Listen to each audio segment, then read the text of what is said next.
Hi guys, I'm Steph and this is Lisa. Together we are PD Connect and we are more than thrilled to have Dr. Jay Alberts here with us today. Thank you all for our new friends for coming and all of our other friends for coming too, guys. We love you all and thank you always for your support. Yeah, we decided that we wanted to ask Dr. Alberts to come because for the last several years now, we have done the Tandem Bike Project at Biketoberfest in Fairfax here locally. We did the whole tandem bike thing, and that was all based on the works of Dr. Jay Alberts, who, you know, has a lot of research behind the effects of exercise, and at the time it was forced exercise on a tandem bike. So that's why we have this tandem bike here today. All right. Well, let me just say, see, this is not working. Okay, we're going to keep you guys muted for today, okay, until the Q&A, and then you guys can unmute yourself. But let me just say a little bit about Jay Alberts here. Okay, so Jay L. Alberts, PhD, is the Vice Chair of Innovations within the Neurological Institute, holder of the Edward F. and Barbara A. Bell Family Endowed Chair, and staff member within the Department of the biomedical engineering at the Cleveland Clinic. He holds an appointment in the Department of Biomedical Engineering at Case Western Reserve University. Dr. Alberts' research is focused on understanding the effects of neurological disease or injury on motor and cognitive function and developing disease-specific interventions to improve motor and cognitive performance. He has worked extensively in the development of exercise programs for individuals with Parkinson's disease. He founded Pedaling for Parkinson's and has worked to establish more than 125 Pedaling for Parkinson's programs across North America. Dr. Alberts has 100+ peer-reviewed journal articles and has been continuously funded by the NIH since 1998. A lot, and it's very impressive, guys. He's received numerous awards, and we are honored to have him as our esteemed guest here today. All right. Right. Let's make him the spotlight. Yes, we're going to spotlight Dr. Jay Alberts. So much for coming. Here we go. Okay, let me just give it a go. All right. That's very nice of you. Very nice introduction. And pleasure to be here. And I'm sure many of you will want to minimize your screen so you don't have to look at my face the entire time. But no, I'm really, really happy to be here and to talk a little bit about some of the work we're doing around exercise and Parkinson's, and very, very impressed with the, again, the tandem biking that's happening as we go here. I think that's very impressive. And actually what I should have done is I should have gotten on my trainer and tried to ride as well. So I think what I'll do, if it's okay, is share a little bit of, or share part of my screen, and should be able to see my entire desktop in a moment. And get to the, all right. So if you can, let's see my desktop, which has some slides on it. Someone could maybe just give me a thumbs up. That would be great. Perfect, thank you. All right, so what I want to talk about again is some of the work we've done with respect to exercise and Parkinson's disease. And I look forward to taking your questions at the end, and we can really have a dialogue. I'm just going to provide a few slides here, a number of slides, to get us all on the same page and maybe ask some common questions that are often asked or discussed, and then happy to have a chat. I find these things to be great. Very interactive is what I like afterwards. So everyone has we've talked a lot about exercise as medicine, and the American College of Sports Medicine has said exercise is medicine. But the real question is, has it really been applied to patients with neurological disease, in particular Parkinson's? And so I think there are a tremendous number of gaps in applying exercise to augment the treatment of Parkinson's, and also individuals with stroke, and even those with Alzheimer's, or those who may potentially have a genetic predisposition for Alzheimer's. So the other issues are consideration to exercise prescription in neurological populations, right? It's not just the same as, oh, go exercise, and it's, what we should be doing for younger adults. Not a, there's accumulating, but the challenge has been some lack of evidence demonstrating that exercise is improving the functions that matter most for individuals with neurological disease. For example, you can improve your cardiovascular fitness, but for someone with a neurological disease, whether it's Parkinson's or stroke, improving your cardiovascular fitness is probably not at the top of your list unless you also have a cardiovascular problem. And then we'll talk a little bit about some of the remaining gaps and possible solutions in terms of why exercise hasn't been really embraced and actually been used as medicine in neurological populations. So just a very quick primer and to get everybody back on the same page in terms of Parkinson's and what the pathophysiology. We've got about approximately 1 million individuals with Parkinson's in the United States, 5 to 7 million worldwide. And this is just a cartoon in terms of, and many of you probably already know this, the amount of dopamine loss in the putamen or a part of the basal ganglia. And what you can see here is substantia nigra, right? So this is a normal substantia nigra, and this is one bleached out in Parkinson's disease. And what you see is, this normal decrease in substantia nigra cells or loss of dopamine over the course of time. And this just happens with aging. And if we all live to 125 years old, we probably all would have Parkinson's. But now what's happening with Parkinson's is there's something that triggers a rapid acceleration of these loss of neurons within the putamen. And that's why we have this red curve here. And that's what happens with Parkinson's. With Parkinson's, we have this rapid loss of neurons. And then right here is the clinical onset or the symptom onset. So this is maybe when your neurologist officially diagnosed you. At this point, we have about a 75 to 80% of the neurons that are actually lost. So, now even whether it's exercise or meds or DBS, we're already at a bit of a disadvantage in terms of working to change the trajectory of this line, right? What we want to do, our whole focus is, can we change this line from being continuous this way to maybe a little bit smoother or even potentially slow the progression or maybe even move it back a bit.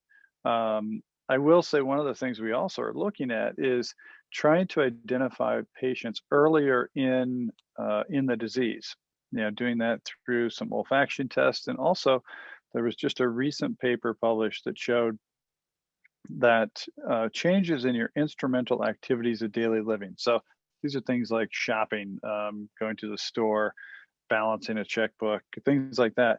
They actually start to decline about 5 to 7 years before this clinical onset.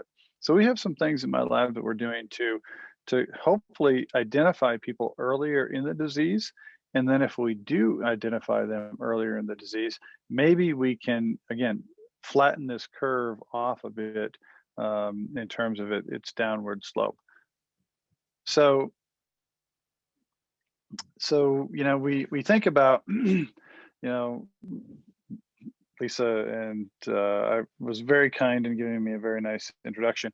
And so you think I'm an innovative guy, or maybe not. My kids don't. But here is something that the early concept of exercise is medicine. So this was in 1892 by Charcot, a French neurologist. And you think about, oh, you have these novel ideas, but Charcot in 1892 had this idea, and it was really based on observation, that a patient who came to him after a long ride in the wagon or on a buckboard, maybe, he actually experienced or said that his symptoms were less. And so Charcot reasoned that, oh, when you're in this rough wagon, you have a lot of bouncing, and movement. So he developed this chair that you could sit in, and it would sort of shake you about. And the idea was that this would improve your Parkinson's symptoms, and that was a form of exercise. Now, Charcot also was ahead of his time. Now we've got COVID, and we're always thinking about how can we do a virtual visit, or how can we connect with patients who are, can't come to their provider's hospital or medical center. So, home interventions. So he also created the home model, which was this hat of sorts that you put on your head, and it would shake your head about. And that was supposed to, again, improve your Parkinson's disease. So turns out these were not effective, but it was interesting in the sense that at least Charcot in 1882 was thinking of movement or some sort of supplementation to standard movement was important in the treatment of Parkinson's disease. So this is, the question is pie or pedaling. So in 2003, I, in this picture here, rode a tandem bike across the state of Iowa with Kathy Frazier. So she's a Parkinson's patient right here. So Kathy and I, she was in some of my other studies, and this is her husband, Ralph, here. And this is a younger me. But Ralph and Kathy wanted to spend more time together. And so they decided that they would ride a bike across the state of Iowa for RAGBRAI. I don't know if anyone here has ever heard of RAGBRAI or done it, but fundamentally you're biking across the state and through these small towns. I mean, it's Americana. That's where I'm originally from. And you're eating, pie and ice cream along the way, and it's just fantastic. So it's a great experience. So Ralph and Kathy hadn't ever ridden a tandem bike before, did very little tandem bicycle riding. And during that first day, Ralph got off the bike, and Kathy, well, he forgot that Kathy was still on the bike, and she fell over, and they had talks of divorce and everything else. And so, being the one who suggested we come to Iowa, I thought, well, Kathy, why don't I ride the rest of this week with you, and rest of today with you, and Ralph can ride my bike. So that worked out great. Kathy and I worked time that rest of the day. And then, probably because we were not married to each other, so that was helpful. A side note, by the way, when I have graduate students in my lab and they're thinking about getting married, I offer them up my tandem and say, go on a 20-mile ride. If you guys still like each other after 20 miles, then your relationship is going to be fine. If you don't, you may have some concerns, because I think riding the tandem bike with your spouse or future spouse really will accelerate you to the final destination of your relationship. So Kathy and I, again, had a great time that week. And, she made a couple statements. She said, it doesn't feel like I have Parkinson's when I'm riding the bike. And I said, oh, okay, that's great. Maybe it's because we're eating this pie and ice cream, or maybe because we're in Iowa and, it's kind of God's country. So that was, all well and good. And then she wrote out a birthday card to this guy here, Gary. And she said, it's a happy birthday, Gary. And I saw that and I said, who wrote that? And she said, I did. Isn't it amazing? And it was amazing because Kathy has micrographia, and which many of you may be familiar. She had, in general, her handwriting started out fine, and then it got smaller and more illegible. But the card that she wrote, this happy birthday, Gary, looked beautiful. So that was the first cue that maybe there's something going on here. And then ever since 2003, we've been doing Pedaling for Parkinson's, this bike ride across Iowa. Since then, obviously we didn't do it last year because of COVID, but here we were in 2019, and we were honored that day. They had a Pedaling for Parkinson's and Davis Finney Day. So we decided to dress up like evil, and we had a team here. And so I've, gone, my kids have grown up on there, and it's been a fantastic ride. So, but it also has led to the concept that maybe exercise, or in many ways forced exercise, may be resulting in changes in patients' function. So here's just a picture of the tandem. And so, there's a lot of data out there in animals that show the concept is forced exercise is beneficial to Parkinson's symptoms, and it may slow the disease, and it may actually be neuroprotective. So interestingly, what they do in those studies is you have a rat or a mouse, and you inject it with MPTP or 6-hydroxydopamine to make the mouse or rat look and feel like it has Parkinson's. So normally you take that rat, you put it on the treadmill, and you turn the treadmill on and it falls off because it works, right? The drug works, so this poison works, and it makes them have bradykinesia, very slow movements, et cetera, and et cetera. So they fall off because they're not keeping up. Then what they have done is they've become sort of clever, is they have a treadmill, but instead of just having nothing behind it, you have an electric grid. So the mouse is, trying to keep running so that they don't get shocked by that grid. So that's what they call forced exercise, because they're forcing the animal to run at a pace or a rate faster than they would on their own. So that's kind of what we were doing with the tandem bike. So it's a little hard to tell in this picture, but anyone who's ridden a tandem bike, our hosts are now, they're both pedaling at the same rate because there's a timing chain between the front and the rear person, the captain and the stoker. So when I was pedaling with Kathy or with other people who had Parkinson's, they normally pedaled at about 40 to 50 RPMs, revolutions per minute, the cadence. I pedaled at 80 to 90 RPMs. So in essence, I was driving them, I was forcing them to pedal at a rate faster than they could do on their own. So I was fundamentally delivering forced exercise without the electricity. So that's where we sort of started with this. And if you think about I won't go into the mechanisms here or care too much about it, but I think what's really interesting is that we're starting to understand that how the amount of movement that you're making and the speed of that movement and the quality of that movement becomes very important in terms of eliciting this neural response here.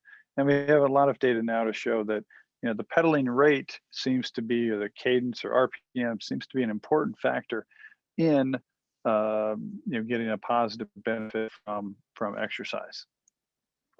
So here I just go through a little bit of data. These are, as you all know, blank checks or canceled checks. So when I give the talk to undergraduates, they have no idea what a canceled check is. So here is a canceled check from Elaine.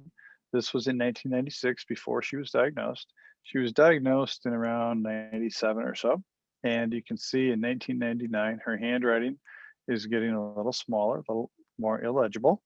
2003, 2006, just like Kathy, as I talked about before, Kathy's handwriting, started fine, and then it evolved into this. And then she entered our study in 2007, our original study. And you can see her handwriting is very difficult, very illegible. And you can also see that she's now started to type her checks. So she then went through 8 weeks of our study, which was a forced exercise study. And you can see that her handwriting has improved dramatically.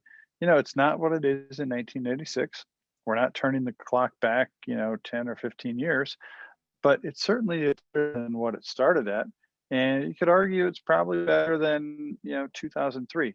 And this was 8 weeks of exercise 3 times a week. Now, after she stopped exercising based on the study protocol, you can see that her handwriting, was worse than before, or when the trial ended. But again, better than when she started the trial. So, we often get asked, well, if I do 8 weeks of exercise, is that good enough? The answer is absolutely not. It's not good enough. You really have to integrate exercise into your life. And, when we first came out with these studies, we were heavily criticized by folks who said, well, yeah, their data are interesting, but you're going to have to exercise for the rest of your life. And I found that to be funny because after I got over being mad for it. But I found it to be funny because none of those individuals who were criticizing this would ever say, when I asked them, well, do you ever prescribe medication for 8 weeks and then just stop? Or do you ever have deep brain stimulation on for 8 weeks and then stop? Absolutely not. So we have to think about the same thing. If we want to think about exercise as medicine, we have to treat it like as medicine and integrate it into our daily activities and our daily lives. So again, here is some what I think very interesting data to show how forced exercise, again, in this case, forced exercise was when the patient was riding a tandem bike in my lab with a healthy young adult, and they were being forced to pedal at 80 to 90 RPMs. And we brought patients in on a few different situations while they were off their anti-Parkinsonian medication, while they were on medication, and then they were post-exercise, but they still had not taken any medication. So let's walk through these. So off medication, these are your basal ganglia area. Not a lot of activation, right? So there's no meds and little activity there. You know, indicates this is very typical of Parkinson's disease. Then they took their medication, and we see a significant increase in the amount of levels of activation within the basal ganglia. So this is really just showing that the medication actually is working. And then we had patients perform 50 minutes of forced exercise. So they rode the tandem bike in my lab for 50 minutes with a healthy control and at 80 to 90 RPMs. And then within an hour or so, they did another scan. And again, important to note here, they were off medication during this whole exercise session and following it. And what do we see? We see that there's very similar patterns of activation or levels of activation between on medication and post-exercise. So this was some of the first data to show that, you know, a lower extremity exercise, again, we're just using our legs, we're not doing anything with the upper extremity. Lower extremity exercise, forced exercise in particular, was able to elicit or change brain function in terms of levels of activation. So again, I only present this data, this slide, to really underscore the importance of exercise and that it's actually changing your brain function. You're not just doing it to, you know, to improve cardiovascular function. There's an actual change in brain function, which is, you know, critical if we're going to, again, adjust that slope of that curve that I showed in that little cartoon. So the next question becomes, you know, what should I do in terms of the type of exercise and such? Well, so we did a study. We looked at the cadence, again, the RPMs of exercise sessions, and this adjusted, you know, connectivity, a measure of how well the basal ganglia area are connected to the cortical areas. So you want to have a strong connection, because if you have a strong connection, that means you're sending the correct information from the basal ganglia, and it's good levels of information processing back to the cortical areas or to the cortical areas. So what we found was there was a strong positive relationship between the level of connectivity between, you know, these subcortical and cortical parts of your brain as a function of pedaling rate. So those patients who were pedaling in the 80 to 90 RPM range, they had a stronger correlation or a stronger relationship than those patients who were in a lower cadence here. So I think the real question here is, everyone is talking about it, is exercise medicine. Certainly exercise is medicine, but you know, it has to be this type of, well, it doesn't have to be exactly this type of exercise, but this is the type of exercise or the mode of exercise that's critical, is that you're actively pedaling back here. So, you know, this type of exercise or this activity is not exercise. This is my now 15-year-old son when he was little, riding across the state with me. And you can see his feet are up here. So just because you're on a bike, or just because you're at the gym, or just because you're somewhere, or even back to Charcot's shaking chair or shaking head, that is not exercise. So if exercise is medicine, what is stopping neurologists and others from prescribing it to Parkinson's individuals? So I think a couple things is we have to change the patient and physician culture. And we can talk more about this in terms of how we need to treat exercise more like levodopa or your Sinemet that you're taking, or even deep brain stimulation. And we also have to, our job is to provide medical professionals with a better understanding of what an effective exercise prescription. And we're working on that in the lab. And then I think we also have to bring the intervention to the patient. I mean, it's changed a little bit now with COVID, but I think that will be a very important component that we're also looking at. So let's talk a little bit about bringing the intervention. And so I would, and I don't know where everyone is located, but, and this is a slightly outdated map, but this is a map of Pedaling for Parkinson's location. So you can go to the Pedaling for Parkinson's website, pedalingforparkinson's.org, and you can look, you can put in your zip code, and it will find the closest class to you.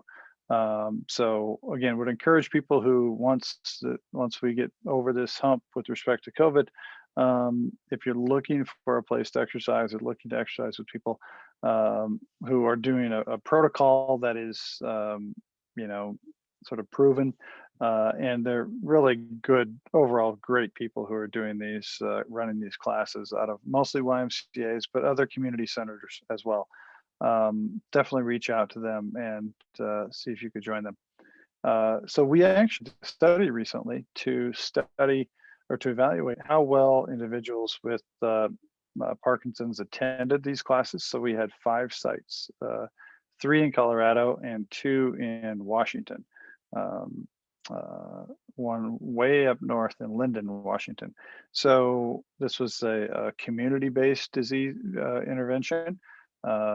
And it was a total of 60 patients. And so I will tell you what's interesting about this study is that patients really, and if you would have talked to me 10 years ago, I would have said, oh, you have to do forced exercise, and really was pushing these sites to be very strict. But after visiting many of them, and then especially spending a lot of time at these 5 sites, what I realized was the exercise was a very important part. And they try to do, high cadence exercise, try to get 75 to 80 RPMs or beyond in some cases. The other very important part was the community part. It was fantastic to see all the patients there and how they really were looking out for each other. And it was a very safe space for individuals with Parkinson's from an exercise performance perspective, but also from just sharing about their life, sharing about what it's like. And I think it was, empowering for many of them because it was different than a support group, though it acted like a support group, right? Everyone was there, they were working, they were doing it, everything that they could. And the community, if you will, was there, and they were supporting everyone. So I think that's an important part of these programs. And really, the credit there goes to, to the instructors at these different programs. They're fantastic. And feel free to reach out to me or shoot me an email if you have any questions about any of these programs or interested in starting a program near you. Or it's a free program. We try to help you get going. So there's the other problem in terms of pushing exercise to people is they may not be near a YMCA, or they may not be near an academic hospital, et cetera. So we've actually looked at that now, and we are doing a study that is looking at we're putting a Peloton cycle in patients' homes. So patients are randomized to either exercise group or a control group. If you're randomized to the exercise group, you are sent a Peloton, and we ask that you ride that bike 3 times a week for 52 weeks or for a year. And we're just starting to get data from that project. We've got about 88 patients enrolled in the Cleveland site, and then I have another site in Utah, and I think they have around 65. But again, we're taking patients from all over. That's why I say the Cleveland site, but we've got patients from Texas, we've got patients from Canada, Massachusetts, et cetera. So again, if I know we have a heavy number of people on the West Coast or in the Rocky Mountain areas, the site in Utah is still enrolling patients, and we will be still for a while. So if you have any questions or desires to enroll in that study, you can definitely reach out to my primary coordinator, Liz Jansen, and her contact information is here, and she can help you or set you up there. So and these are just some different things. Again, we can maybe talk through these, but in terms of the Peloton in particular, or when you're doing your own exercise, it doesn't have to be a Peloton. I think the key here is when you're looking at this is when you're given a choice between cadence and resistance, prioritize cadence. So if you're thinking about, well, what should I do? I can turn the resistance really high, and sort of slog through it. My heart rate's still getting up there, but is that the best way to do this exercise, or is there something else? I would argue the best way to do it would be to try to get your cadence up there at a relatively high rate, as high as you can, upwards of, if you can get over 70 or 75 RPMs, fantastic, do it. And if you have to turn the resistance down a little bit, then I think that's what you should do. So that's why I say, if you have to make the choice, I would prioritize the cadence here. So that is, I guess, where I'll stop right now. These are the people who really do all the work in my lab and are great collaborators and colleagues for me. So, and again, these are NIH studied projects or supported projects, as well as Davis Phinney Foundation. So why don't I stop there, and I would be happy to take any questions, or I guess, Lisa, however you want to run it. Thank you so much, Dr. Alberts. I'm a little out of breath because we were cycling during that whole talk. And yeah, but we do have a couple of, I don't know if you can see the chat. We already have. Yes, I can. Yep. Chat. And either we can read them or. Yeah, no, I can go ahead and read them. That's fine. If that's okay. Yeah. Yeah. So Joanne asked, is there any benefit to exercising during off time versus when meds are working? As such, does it force new neurons into action? That's a great question. So there's no good data that has really looked at on versus off and the effectiveness of exercise in that way. My practical recommendation here would be, many patients, when they first start exercising, if they haven't exercised before, they feel like they might be burning through their dopamine or burning through their medication very early. And eventually they actually then start to feel better after exercise. But the first few times they feel worse after exercise. So I would say, from a practical perspective, the key would be to make sure you are doing it at a time when you can perform the best you can, and it doesn't adversely affect you in doing your other activities of daily living or other things that you want to do, possibly in the community. Another one from Joanne: what about exercise that is not cardio intense nor fast, such as weightlifting, Tai Chi, Pilates? So in general, Parkinson's patients do not have a problem in terms of producing a force, so they're not under strong mostly. Maybe in later stages of the disease, but I've certainly pre-COVID shook a lot of hands of Parkinson's patients, and they still have an iron grip. So it doesn't seem to be a an overall strength perspective or problem. So I'm not sure about weightlifting. I think there's probably limited value there. But Tai Chi, Pilates, I think they're fantastic to do. And it's probably something that you should definitely sprinkle in on or during, your aerobic exercise times as well. And the reason I say it's important is because I think they both are, potentially shown, well, they have shown benefit in older adults for reducing fall rates, but they also really engage your core muscles, and your core, your abdominals are very important in terms of gait, walking, etc., and turning in bed and getting in and out of the bed, getting in and out of chairs and things like that. So I think that is a great example of why you want to do things like Pilates, yoga, etc. Mark Alexander, hello. Let's see, why do you suspect cadence is more important than resistance? Well, I think our relationships, our data in terms of the changes in functional connectivity or the connection between the different areas of the brain are greater in those patients that are pedaling at a faster rate. So that's why I think our data suggests that.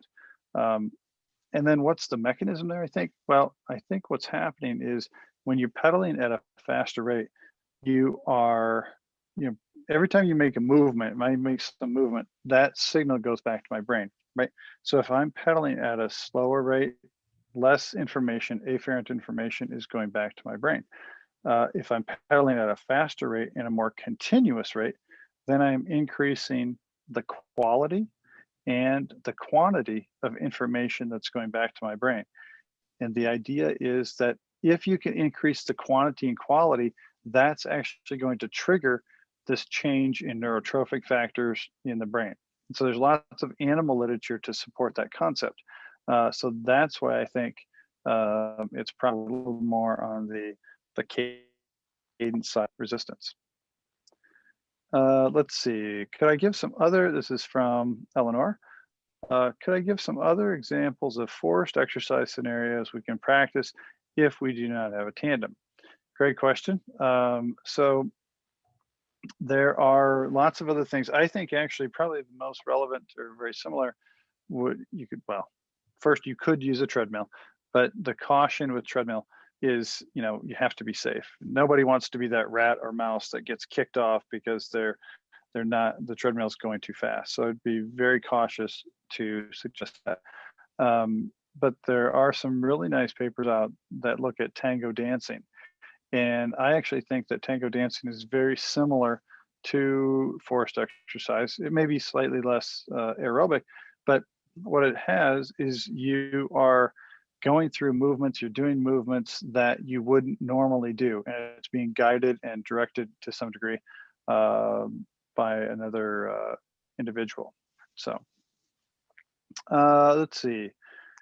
Joanne, is it the speed or cardio intensity? If resistance is high, I can be challenged cardiovascularly, though pedal slowly. If I turn resistance down, I can go fast, but may not be as out of breath. Yeah, so I think we talked about this again before, that I would prioritize the cadence, this pedaling rate over the resistance. And I think this goes back to the question that Mark asked in terms of why we think cadence is potentially better. And so I think it is obviously important, that you are getting some level of cardiovascular intensity. And, if you can get that via pedaling higher rates and turning the resistance down, that seems to be the most promising at the moment. But again, you do need to get your heart rate up. Let's see. This is from Roger Adams. Isn't the most important thing about cadence that it gets your heart rate up? Or do you think there's something magic to biking?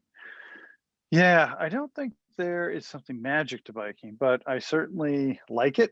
I'm a big fan because it's non-impactful. It's, very consistent, and you can, stationary bikes are pretty prevalent, and it's safe. So I really do think it's probably, it's a combination. It's not only one thing. And I hate to sound like a broken record here, but I think it's the cadence is important as well as your heart rate, right? So if you're spinning at 100 RPMs, but your heart rate is, five beats faster than your resting heart rate, then that's probably not what you should be doing. You should probably turn the resistance up a little bit and then bring your cadence down. So let's see. Though my wife, she does think that maybe I think biking is magic because I like to buy bikes, and that's just they're a little bit magical. Great question from Robert. Are AC operated pedalers effective if you can't increase your rate above 60 cycles per minute, even on an exercise bike in the local gym? Great question. So there are a lot of different things out there, different bikes that are purporting to be like a forced exercise bike. I think you have to look at those very carefully.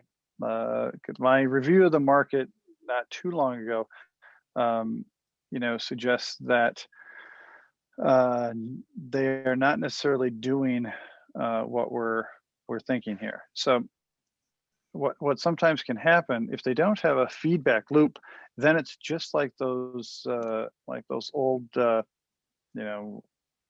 fat law or loss commercials where you had a belt and the belt would jiggle you about, right, around the waist, and that was supposed to make you thin. By the way, none of those things work. But so sometimes what can happen is you put the AC motor on there, and you're just pedaling or just turning the bike on. You are just passive, right? And so the key here, and this goes back to other questions that Joanne and others have had, that you still have to get your heart rate going. So if you're watching, and I didn't watch all the tandem riding back there, or that was going on, but you both have to be active, right? And so if somebody is just sitting on the back and just getting their legs jiggled about, that's not going to be effective. And there's plenty of data on that in human models and animal models as well. Let's see. David says he can do 90 RPMs. Fantastic. What duration should I shoot for each session, and how many sessions a week? Great question. And we are really trying to precisely understand this, David. What I would recommend is a minimum of 3 sessions per week. And if you can go 40 minutes, 50 minutes, then I would do it. If you feel good and you can do more than that, I don't know that there's much value in going more than an hour, but you certainly could do more times, 4 or 5 times a week, whatever, again, fits into your schedule.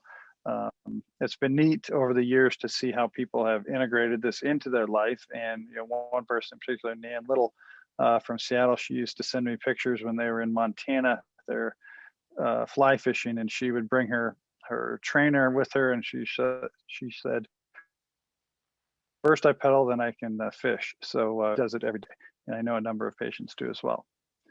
DBS, Nicole, how does DBS feed into this? That's a great question. So that's actually what my primary area of research was, prior to 2003, was deep brain stimulation, and we're still involved in it.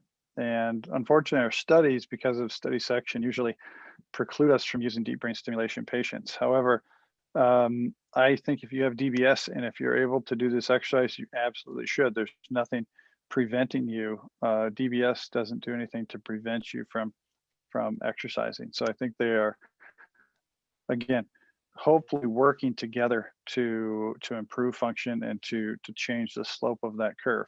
I will say I'm very excited about some of the new DBS systems that are out there that we can actually record and stimulate simultaneously. So a little preview is that I really hope to be able to do a study where they're doing forced and voluntary exercise, and we can record from the individual during that exercise. So then we get to these other questions people had asked about what's really going on in the brain.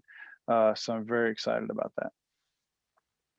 Any research on rowing and or rowing machines for core exercise?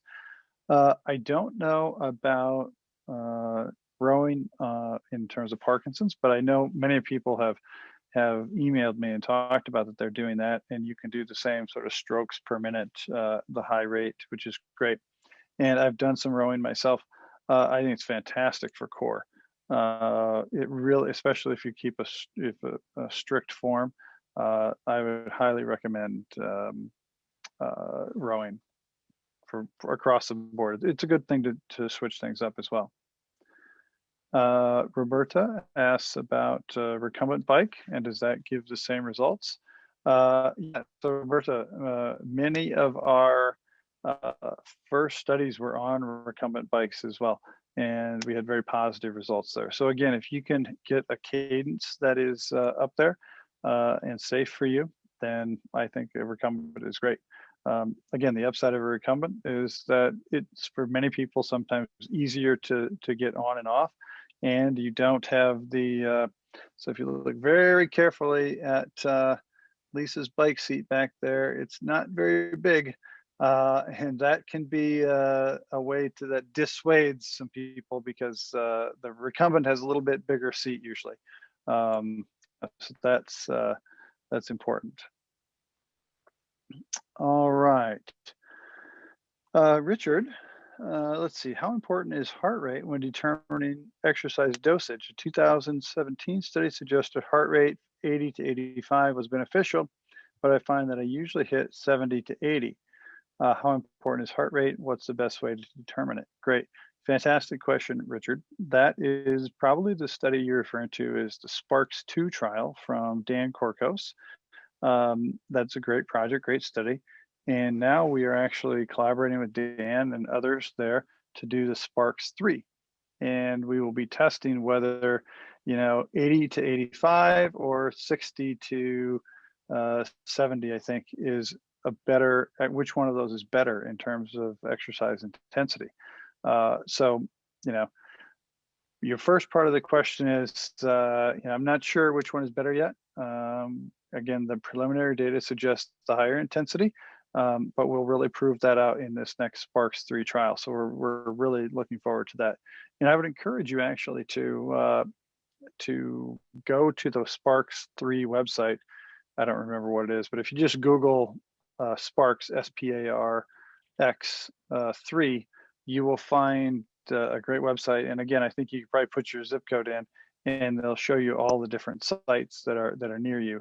Really encourage you to reach out to those folks and be part of these studies, because if we want to get exercise or really anything, to the next level, we really need individuals to help and participate in these research projects.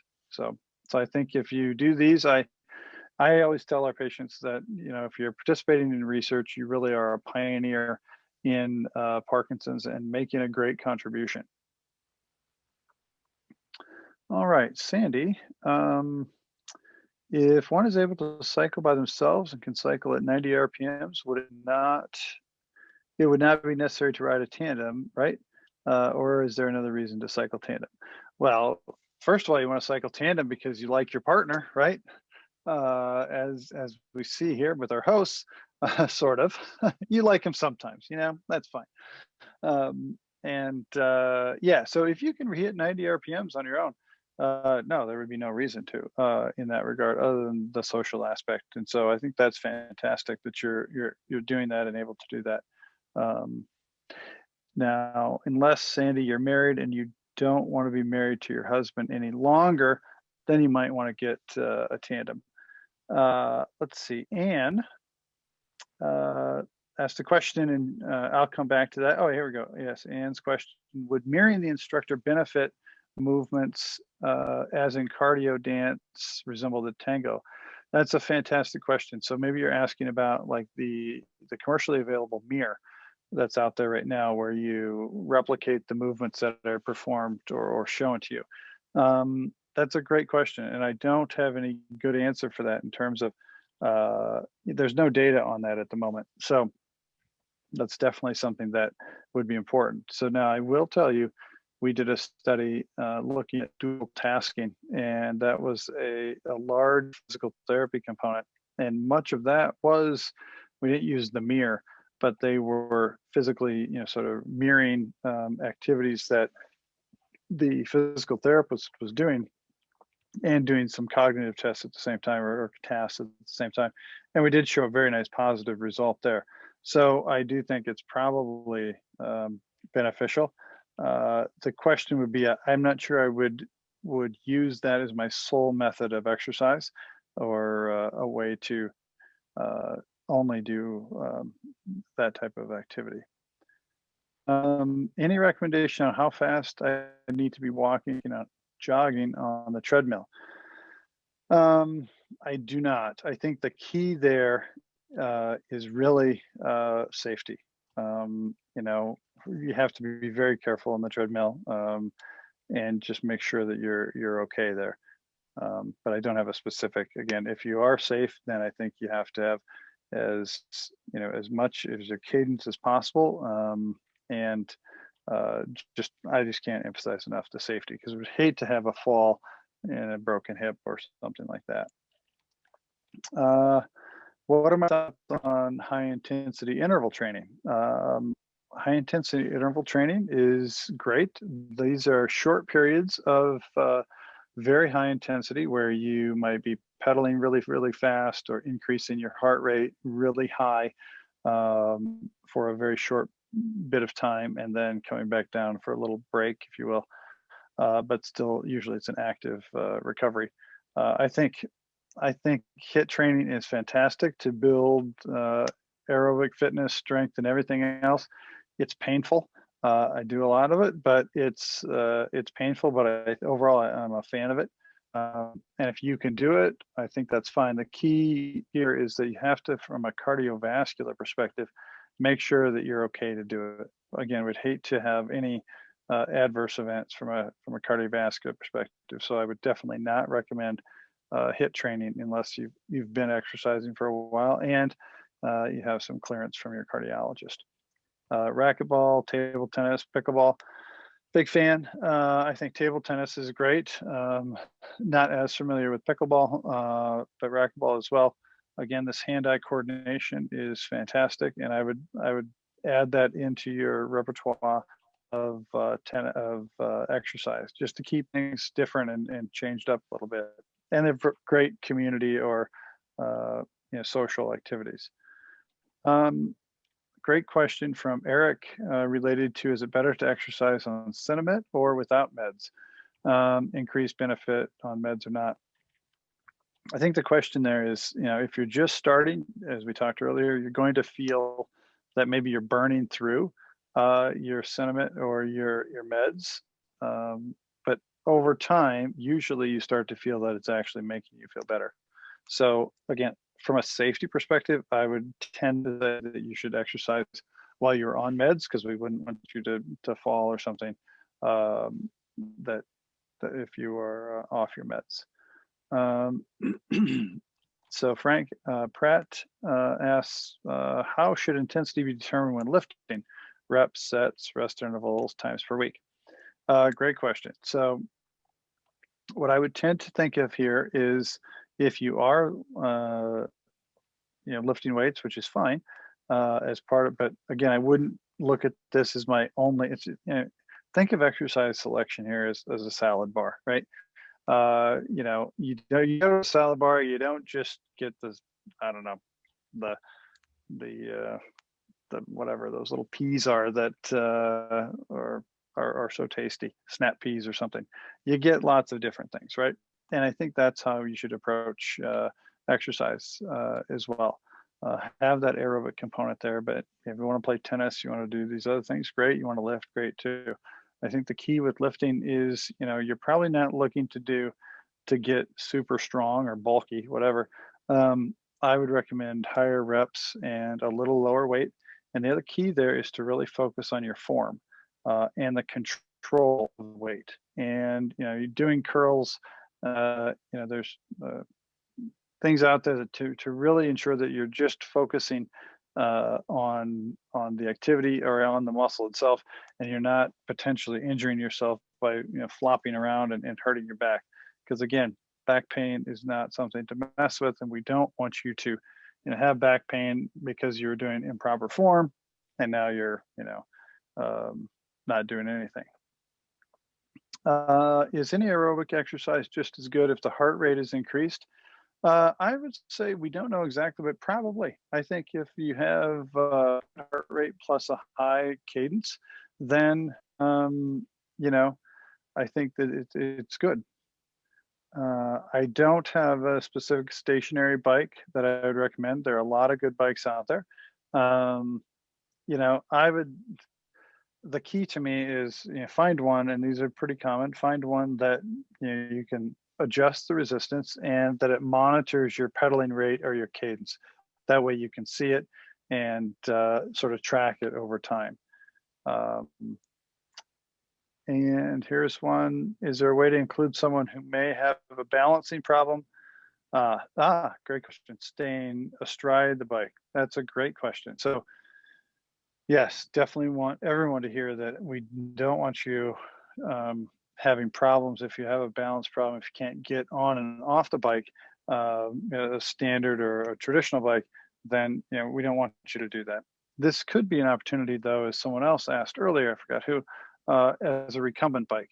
The recumbent bike would be a great option there, especially if it's a semi-recumbent where you can actually sort of walk into it and then sit it down, as opposed to having to step over the bar, even on some recumbents. So that's a helpful thing. I haven't seen any data or any people attempting to sort of, exercise on one side or astride the bike as you're suggesting there. I would say in this case, if you can find a recumbent bike, then that would be fantastic. And let's see, Gretchen here is asking, how do you reconcile forced exercise with Qi? I assume it's Tai Chi. So I think, they are complementary to one another. And I think many of these exercises are complementary. And the key really is that you think about your exercise routine as you would anything else, is you think about it globally and comprehensively. Even the guy, sorry, I forgot who was going to lift weights. If you're doing a weightlifting routine, you're not just going to do bicep curls, right? You're not going to just focus on your biceps all day.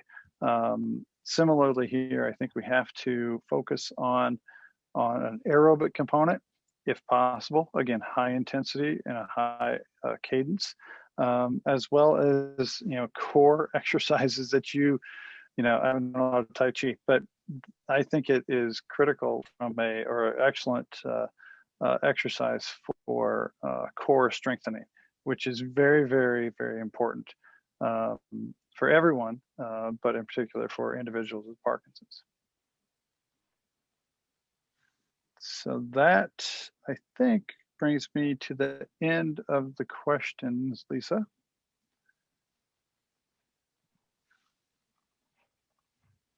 Awesome, wonderful. That was just such a great presentation and with so much information. And we really want to thank you all for joining us.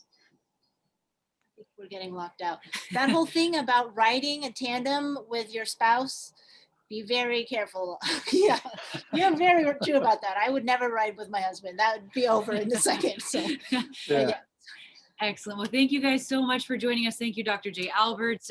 If you guys don't know about PD Connect, we have an exercise class Monday through Friday. You can check out our website. You can sign up for our newsletters. We have great talks like the one we had today, support groups. We have a dialogue, which is more of an open forum for you guys to talk to each other and ask questions and just get to know each other. And community is something that Dr. Jay Alberts brought up. This is awesome, guys. We are trying to create this community for you guys and a safe place for all of you. And we love when you guys join us. If you haven't heard of us before, we thank you so much for coming, and we hope that you come back. Thank you, Dr. Jay. And anything else you want to say, Lise? Yeah, well, of course, we're super inspired now to start a pedaling program. Oh, right. So yeah. We'll check into the Pedaling for Parkinson's, and maybe that'll be on our schedule sometime soon too. Yeah, that'd be cool. We could have our own, if you guys put some little If you get your own trainer and then we just start yelling at you and we all ride together, that'd be a lot of fun. I can hook you, if you guys have a stationary bike. Yeah, we'll Actually, do- this is a question too, since you sort of talked about this. Do you feel it's safe enough for people on their own bicycle on a trainer to pedal with us? Yeah, no, I think so. I think the key is, you have to be, cardiovascularly cleared and everything, all of the standard disclaimers when it comes to this. But no, I think that's great. I think it's very empowering. I think what you're doing is fantastic. And the community part really can't be, and accountability, it can't be overstated. I think everyone here is obviously I feel like I'm preaching to the choir, but one thing I would say is, I think the really great thing about what you're doing is you're empowering people to take an active role in their treatment. And Parkinson's is a disease that tries to rob people of control. And I think taking that control back is absolutely critical. I think you're doing a great job there. And yeah, so keep it up, and would highly encourage that type of model. That'd be great. And I'd love to join, but just don't yell at me. Yeah, we won't really yell. Yeah. We mainly yell at each other and then everyone laughs at it. Anyway. And All right. and I if you're local here in the Bay Area, I've got a hookup with a guy at the bicycle shop or with the recyclery. You can get these trainers for really cheap or practically free, and we can get you all set up if you have an old bike in the garage somewhere. And we would love to have you, Dr. Alberts, join us, and maybe you can yell at us. For Yeah, sure. too. Yeah. All right. That'd be great, for sure. Awesome. Well, thank you. We know it's late where you are, so have a wonderful rest of your night. And Lisa, can I ask one question? Thank you. Go ahead, Thomas. Yeah, I just got onto my recumbent bike, and 80 RPM is too hard for me to get. Okay. So this is what I would say is, so let's just work up to it, right? So let's start out at 70 and see how that goes for a while. And, then do maybe, as we talked earlier about high intensity interval, maybe try to bump up to 80 for a minute and then come back down to 70 or whatever that might be. And then slowly or gradually try to increase it if it works, maybe that number isn't 80. Maybe right now we have to set it at 75. So. Okay. Thank you. Yeah, 80 is pretty fast, isn't it? Yeah, you're moving. Yeah, for sure. Yeah. Okay, thank you. all right. Awesome. Great. You Thank bet. you so much. You Thank guys you, everyone. have a great afternoon or evening, you. wherever you are. All right. All Take right. care. See you later. Take care. you. Bye-bye. Bye. Thank you.